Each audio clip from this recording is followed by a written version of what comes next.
Migrate इन मनमाटी का episode number 1 season 1 का। इसके 2 सीजन हैं और दोनों सीजन में 2-2 एपिसोड्स हैं। बाकी बचे हुए 3 एपिसोड मैंने बहुत पहले ही एक्सप्लेन कर दिए हैं, तो आप उसको हमारे चैनल की प्लेलिस्ट सेक्शन में जाकर के देख सकते हैं। तो let's roll up the intro और चलो फिल्म सुने।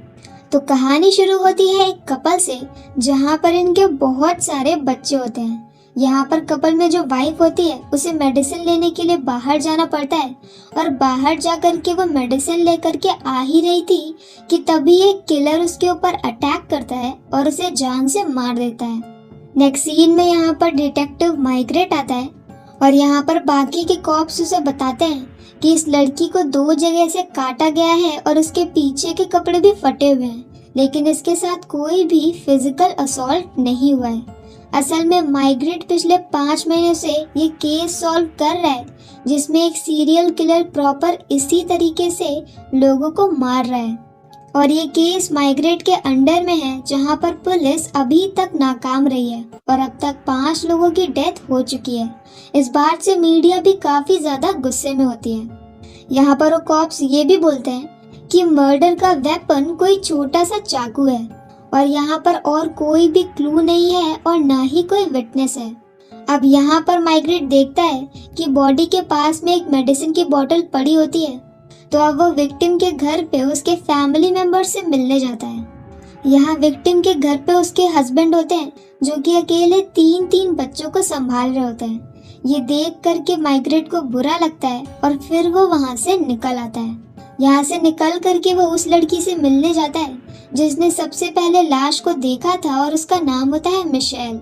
यहाँ वो उससे बात करता है और फिर वो उसे एक नोट देता है और कहता है कि घर जाते वक्त वो टैक्सी कर ले। तो मिशेल उसे वो नोट वापस कर देती है और कहती है कि वो किस किस को नोट देगा और यहाँ से कितनी लड़कियां रोज टैक्सी करके घर जाएंगी। उसके कहने का मतलब ये होता है कि पुलिस को जल्दी से जल्दी सीरियल किलर को पकड़ना चाहिए।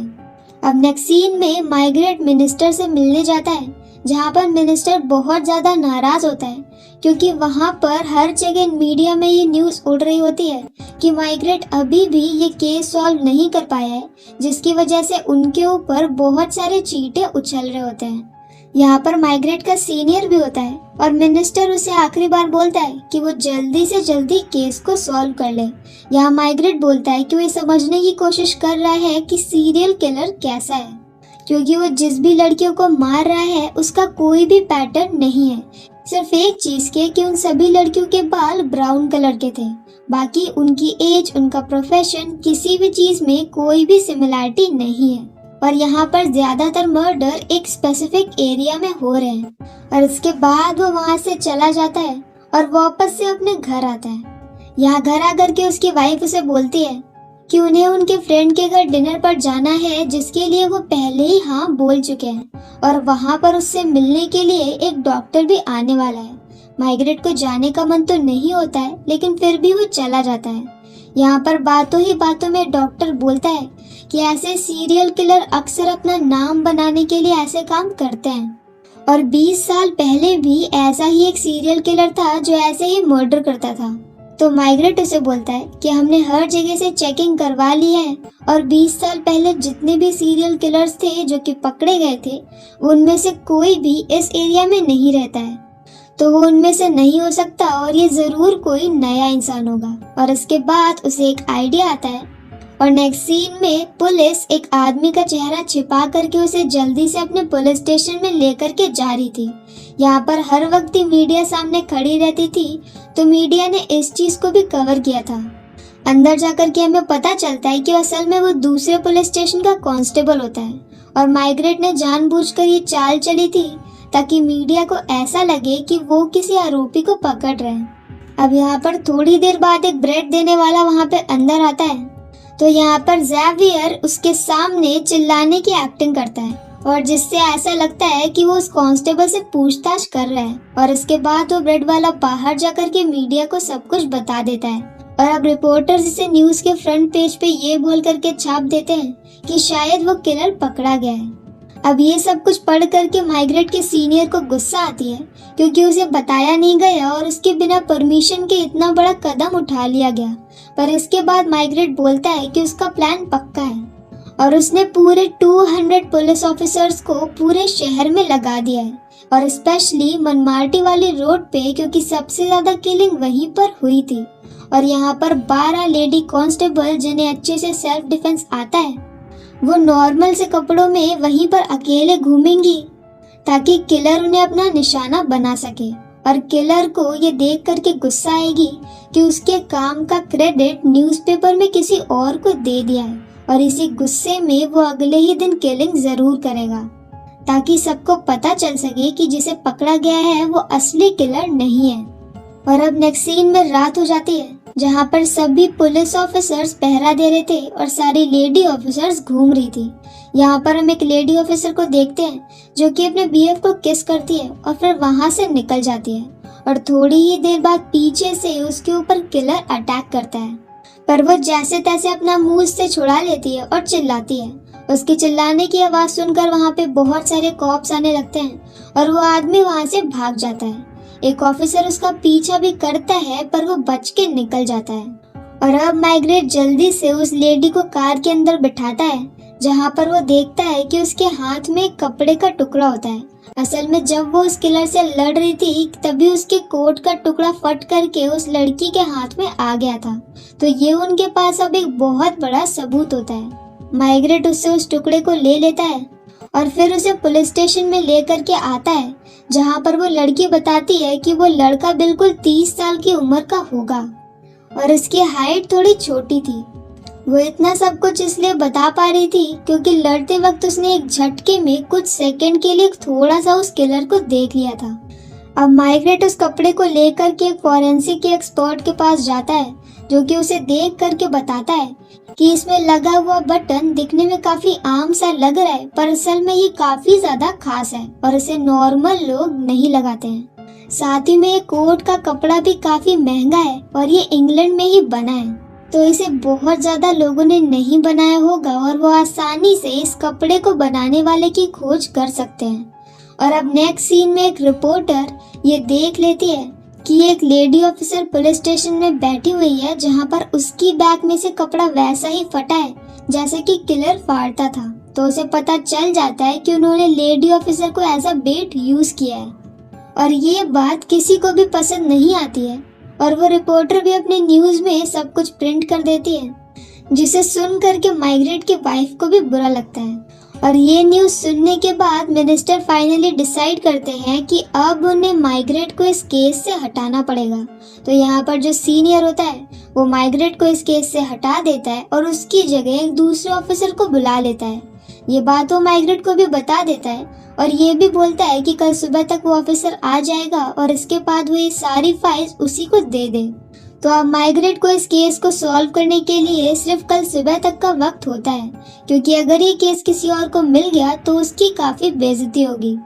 इसके बाद माइग्रेट को यहाँ पर ज़ेवियर का और उसके पार्टनर का कॉल आता है और वो लोग उन्हें बताते हैं कि उन्होंने उस आदमी को ढूंढ लिया है जो ऐसे कपड़े को बेचता है और वो इन कपड़े को डायरेक्टली टेलर्स की शॉप पर ही बेचता है। और उसने अभी तक ऐसे 40 कपड़े बेचे हैं जिसमें से 28 पेरिस के हैं और जिसमें से 10 में वो ब्लू धागा लगा हुआ है। तो अब वो लोग डिसाइड करते हैं कि वो लोग 10 की 10 टेलर की शॉप में जाएंगे और पता करेंगे कि वो सूट किसने बनवाए हैं। यहाँ पर उनमें से एक को एक आदमी का नाम मिल जाता है जिसने वैसा ही बटन अपने सूट पर लगवाया और इसका नाम होता है मॉनसन। तो अब यहाँ पर माइग्रेट अपनी टीम के साथ मॉनसन के घर में पहुंच जाता है और वहाँ पर उसकी मेड दरवाजा खोलती है। बाद में उसकी वाइफ आती है और वो उससे कहती है कि उसका पति अभी सो रहा है और वो उसे जगा देगी। यहाँ माइग्रेट उसकी वाइफ से बोलता है कि वो अभी तक सो रहा है, मतलब शायद वो रात में देर तक जगा होगा। तो उसकी वाइफ बोलती है कि वो एक आर्टिस्ट है और वो लेट नाइट काम करता है।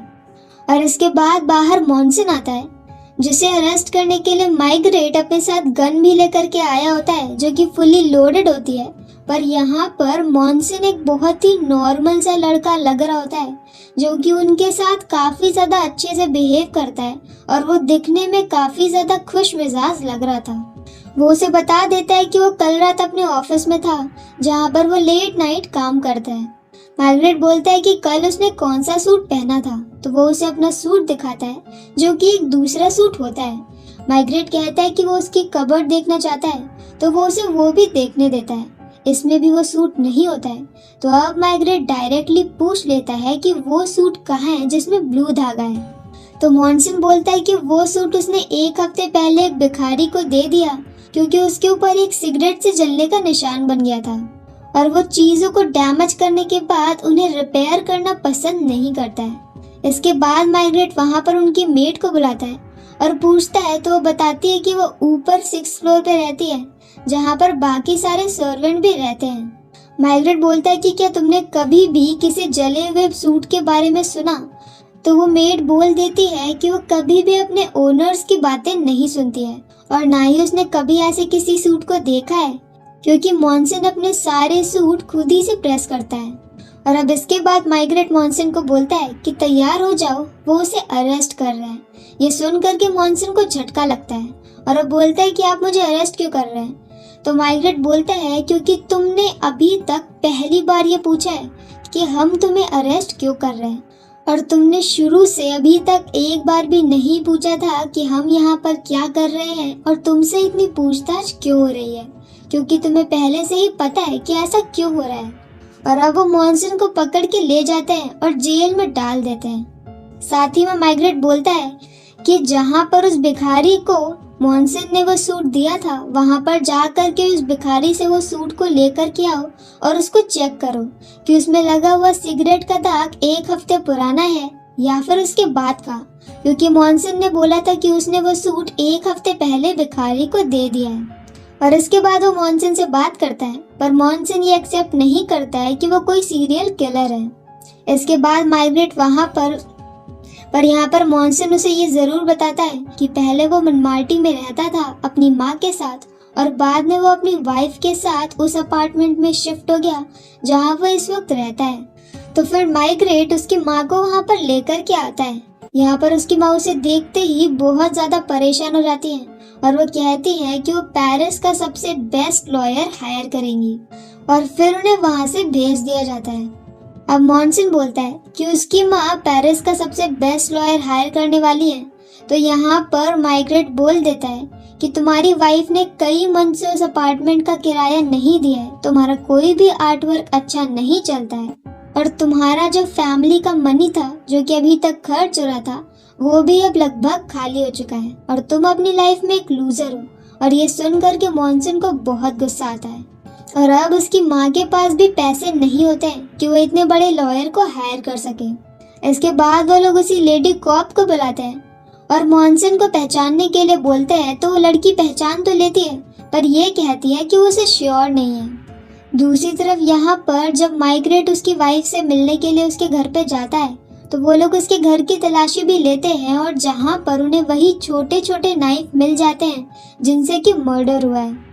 दूसरी तरफ अब तक यहाँ पे वही नया ऑफिसर आ चुका होता है जिसे वो केस देना था, पर यहाँ पर मार्गरेट कहाँ है ये किसी को भी पता नहीं चलता है या फिर शायद कोई बताता नहीं है क्योंकि मार्गरेट वहीं पर नीचे होता है और मॉन्सन से बात कर रहा था।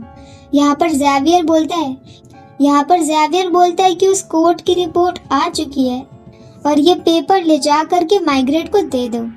और अब ये पेपर मिलते ही मार्गरेट सीधे चला जाता है अपने सीनियर के पास और उसे जा करके बता देता है कि उसके पास इनफ एविडेंस हो गया है जिससे कि अब वो प्रूव कर सकता है कि मॉन्सन ही सीरियल किलर है, क्योंकि रिपोर्ट से ऐसा पता चला है कि उस सूट पे लगा हुआ सिगरेट का दाग एक दिन पुराना है, एक हफ्ते पुराना नहीं।